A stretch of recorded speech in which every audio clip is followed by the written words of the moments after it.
Some years ago, when I was working as a regulatory affairs specialist, one of my assignments was to perform a change notification for one of our products on the Korean market. It had been on the market for many, many years, and this was going to be a simple change notification.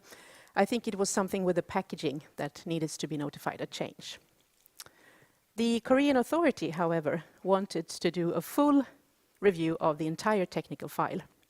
And they wanted to compare the initial submission documentation with the current one. And to make a long story short, I was not able to come up or find the initial documentation that was used. And instead of driving a small change notification, we ended up doing a full new product registration, of course, affecting both cost and time. My name is Sandra Larsson, and I work as a business consultant here at Technia, focusing on the life science area. I worked within medical device, both within R&D as well as RA and QA. And now I work with Technia and working with customers and medical device companies to see and help and support how PLM can really make a difference to your product development processes as well as regulatory affairs processes. And with me today I have Åsa Isaksson. So I'm working with regulatory affairs and PLM at Mölnlycke Healthcare, where I've been for 8 years. Previously, I was also working with submission management within the pharma industry. And at Mölnlycke, we are at the end of our MDR transition journey of about 120 product families within the classes 1, 2, and 3. And we are here today to talk about PLM and specifically how PLM have supported Mölnlycke in running the regulatory affairs processes. But before I leave over to you, Åsa, to show us how you do it, let me just briefly talk a little bit what is PLM. Maybe some of you perhaps Googled PLM yesterday for the first time and want to know what it stands for. So PLM is really, I would say it's more of a way of working. So it's a holistic approach to maintaining and managing all of your product-related data and information throughout the life cycle of your product. And what is important to say here first is that PLM, it's not an IT tool, or it doesn't restrict you to certain IT tools. It covers information, both from the virtual and the physical world. And PLM goes across any man-made or human-made barriers or system barriers, meaning that even if you work in different departments or discipline, maybe your QA, RA, manufacturing, supply, procurement, or if you have systems that are integrated, working perhaps with ERP system, upstream, downstream systems, PLM goes across those borders as well. And a PLM system then, what it does is that it supports the creation and management of your products, basically. Let's look at a little bit more in detail. What do we mean when we say product? So first of all, PLM is not a unique way of working for life science industry. It's been used for, I would say, within the automotive industry, aerospace, over decades. And I would say that working PLM is something that life science industry could really benefit from. Because if you look at it, what is a product? Product can be, it is what you sell, what you place on the market. It could be your phone, it could be a car, the t-shirt you're wearing, or, as we will see, medical device products. Life cycle, really to be able to follow your product from where it starts as a concept, maybe just an idea, all the way throughout how it develops, the different changes that happens to the product, until you have a full ready product that you can place on the market. And also, of course, taking care of the product when it's on the market. And you need to manage this in certain ways. So, of course, you have projects, you have design projects, change projects that you will run to manage your product development. You have different processes, SOPs that you need to adhere to. You have parts and components, both within the product, but also parts and components used when manufacturing your product. You have product structures, BOMs, bill of materials, CAD data, etc. And typically when you work in a global organization and you work with a lot of people in different areas, different systems, way of sending information, you really want to move away from this to this, where everyone can work together, collaborate on the same platform using the same data. So to summarize a little bit why we need a PLM system, it's really to take all of these different functions working in silos and bring them together using the PLM as your backbone to drive and integrate different business processes in your organization for the product development. So hopefully this explained a little bit about what PLM is. And now I'm more curious to find out from you, Åsa, how you have used PLM to support your regulatory processes at Mölnlycke. And perhaps even more importantly, why did you choose to work in a PLM way? Gladly. Thanks. Absolutely. So I would say we were intrigued by the everything in one place concept. We wanted to get away from updating and looking for information in too many different places. So I think exactly like the picture you just showed with information and people being scattered all over the world, that is how we used to work. And that may be quick and easy for you as an individual. You work on your Excel sheet and you know where you have your stuff. But for an organization, it becomes slow and inefficient. So we also wanted to be able to send information from one place to other systems. So be it our ERP system, the intranet, the web requires certain data, UDI databases all over the world, and possibly eventually UDAMED, right? So this strive for our wish for compliance and efficiency would then be achieved by us gathering this in one place. So the people working with the data we produce and use, the processes we use to create this data, and different tools in one system.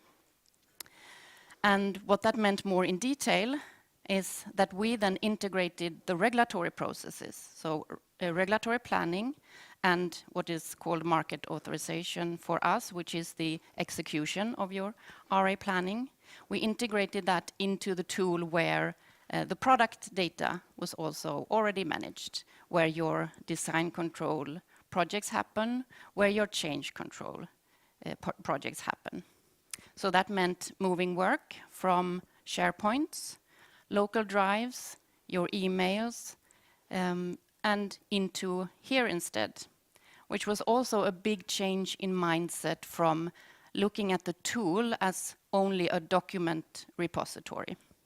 It's the end-to-end solution for the product lifecycle that you talked about, from the seed to a butterfly, including the regulatory lifecycle and the regulatory data. So in here, we participate in the design and development projects with our regulatory input that gets documented. And we also run regulatory or submission projects to maintain the regulatory lifecycle for all products as well. And you mentioned regulatory lifecycle, or what we like to call it, the circle of life, the regulatory circle of life. Because like any design project, you also need to manage your submissions like projects. You need to have certain activities, you need to plan and set up different deliverables and data you need to collect, manage all the different technical files and dossiers. And you need to submit this, of course, and maintain potential questions that will come up, round 1, round 2, round 3, I heard someone talked about before. And at the end, you have the market authorization, of course. And then we start all over again, because then you have a change, or you have a renewal, or you have a new market that wants to open up as well.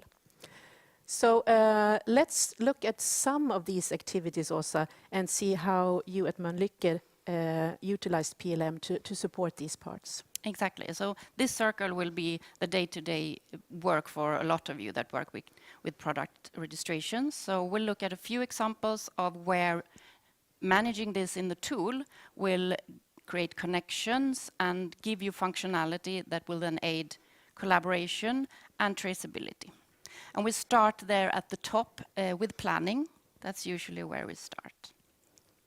So I mentioned that we create submission projects. So that's all of our known and planned registration activities.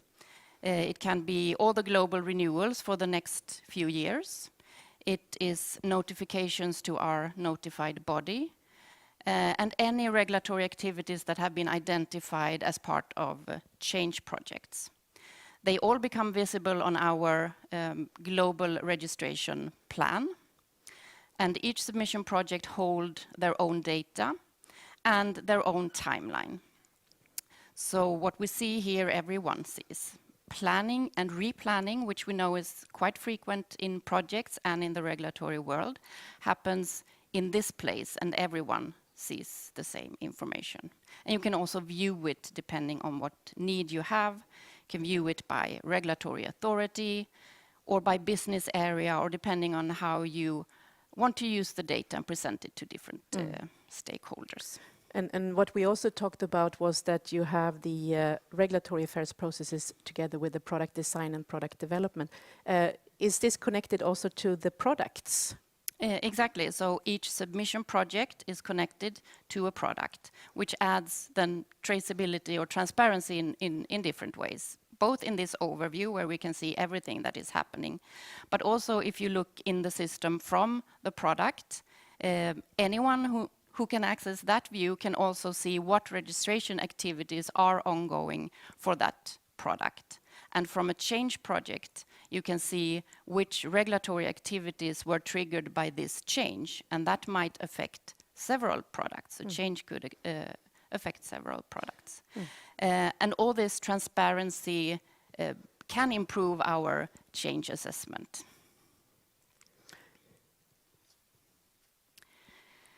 And by that, I mean that the more people that can see what is going on a product, it will help. A common question to regulatory is often, will this have impact? Can we perform this change? And for me as a regulatory person, it will be easier to make that assessment if we can see what is ongoing around the globe. And also on a local perspective, if you're planning a renewal on a product in Mexico, for example, to be able to see from the product what activities are ongoing in EU, for example, that might impact my renewal will help you to plan better. Especially now when we're going through these MDR transitions, it's important for the entire organization to know what's going on with the products in different markets, of course. Yep. But this is the overview. Let's then look at a detail of one of these submission projects that you see examples of here. We now go into one submission project, and we are looking here at a detailed schedule of this submission project. And here is where you can include any tasks and milestones that you wish to plan for this specific project. It can be scalable depending on the activity or the market. So it will look different. And this is where I also meant that we integrated our procedure, our processes here, because how we register a class 3 product in Australia, that schedule will look completely different from if we notify a class 1 product, for example, and that we use templates for, and we build the schedule differently depending on different activities. Then the tasks and milestones have a timeline, of course, because we plan and replan in here. So we plan estimated dates, and the tool gives us actual dates as we move through the process steps in the submission project. So we can track progress. We can even measure if we were early. Are we good at planning? Can we improve our planning? Because we can also track the difference there. And we also have a project team in a submission project that can be assigned the responsibility for different tasks and milestones. And I see here you have some regulatory handlers and administrators. You also have a member in the team, technical product manager. That to me sounds like an R&D person, probably. Exactly. So a submission project may most commonly be a collaboration between global and local regulatory departments, but absolutely other functions can contribute. And this that I meant that we moved work from outside into the tool is what we do here if we assign an R&D person responsible for a task to sign and notarize a declaration, for example. So the request, instead of sending it in the email, a request to please review and approve this statement regarding material composition for Korea, for example. That is then managed in the tool. You do the review and approval in the tool, and you can track the progress of when it has been performed. And then this statement also ends up somewhere, right? Because we do work with documents and dossiers as well. So we move to the next step of a submission project. So we're leaving the schedule with the milestones and tasks, and now we're looking at the submission dossier. Also, it's sort of the bookmark section of a submission project. So again, this can be scalable, depending. A submission can contain 1 or 2 documents, or you want a very granular folder structure for building your submission, depending on complexity, depending on market. And this can also be managed through different templates that are automatically picked depending on what activity you select. And here you build your submission dossier from different places. And this is also where you would see the connection to the product, because this is really by combining or by connecting the product to your submission project. The product, and here you say it's called MDP, the medical device product in this case, is part of the submission project, and that gives a look at the DHF then also. Exactly. So again, the product we selected for this specific submission project, we now have access to the current valid technical file, which means I can populate my submission dossier, pick the documents directly from the technical file, and populate my submission dossier with that. Then the tool gives me a relationship, a connection, which means that, so we see here, for example, a clinical evaluation report that I'm using in my submission. If that gets updated, I will get a notification saying that the clinical evaluation report that you are using has been revised. Do you want to act on it? Because that's a decision I want to make in my specific submission. And vice versa, the document owner will also see from her end where is this document used, and it will be able to see that this actual document is used in a number of ongoing submissions, for example. So just an added layer of transparency which will improve that, or it will improve, and we can see how we affect each other's work more easily between the departments. Basically being able to do change assessment in a much more efficient way, I would say. So let's go back to our regulatory circle life again and see just where we are. I mean, we could talk about this for the entire day, I'm sure. We have lots of examples of all of these different steps, but let's focus on the result, where you actually get the market authorization approved and your licenses. Yes. So we now move away from the detail of one submission project, and now we see the result of many submission projects, but seen from one product. So this is the regulatory grid for one product, and the result, you can clearly see where has this product been approved and released, where is work ongoing, and where has a code actually been withdrawn as well. Maybe because it's no longer part of a certificate or a license. And this same data has then been sent to our ERP system, where marketing would then allow the sale to begin. So the RA release in the PLM system is the prerequisite for marketing approving this for sale or opening it for sale in different markets, which means that we have a regulatory grid per product that is clearly visible and traceable. And when you say traceable, could you elaborate a bit on that? Yes, because behind this grid is also additional data. So we click here on Korea, and you come to additional details about this approval. Here we can see the license. Okay, point if I see that. Here we have the license number, for example, for this approval. We have an expiry date here.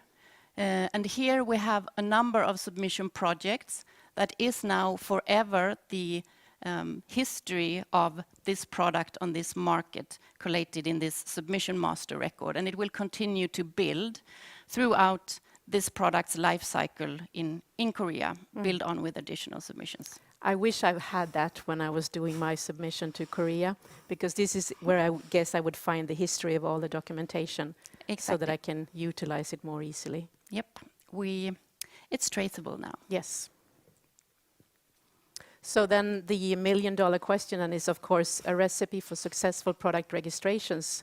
Would you agree then, Åsa? Well, yes, and to be honest, Sandra, you know, I know, all of these people know that it's not the tool that creates successful product registrations. We do, the people, our data, our processes, but what's invaluable and what we get with this way of working is just some of the examples that we have seen here, that it aids collaboration, transparency, traceability, and that will continue to make us more and more efficient as we develop our ways of working and as the tool develops with us. So for us, in a business that wants to be even more digital and even more sustainable, this way of working is the way forward. So to conclude, I think some of these buzzwords that Åsa mentioned is really why we love PLM and why we like to work with it, because it really gives you all of this. It lets the people collaborate together with harmonized processes using the same data on one platform, actually making it more easy to have an audit readiness at any time, and also be transparent and traceable data throughout the life cycle. So I think with this, we would like to thank you. First of all, thank you, Åsa, so much from Mölnlycke to join me here on stage, and thank you all for listening to this. I think we can hopefully open up for some questions. If we don't have time, we are also at the far end of the hallway, so both me and Åsa will be there to answer any questions or get more into the details of the regulatory circle of life. Thank you very much. Thank you. An applause first.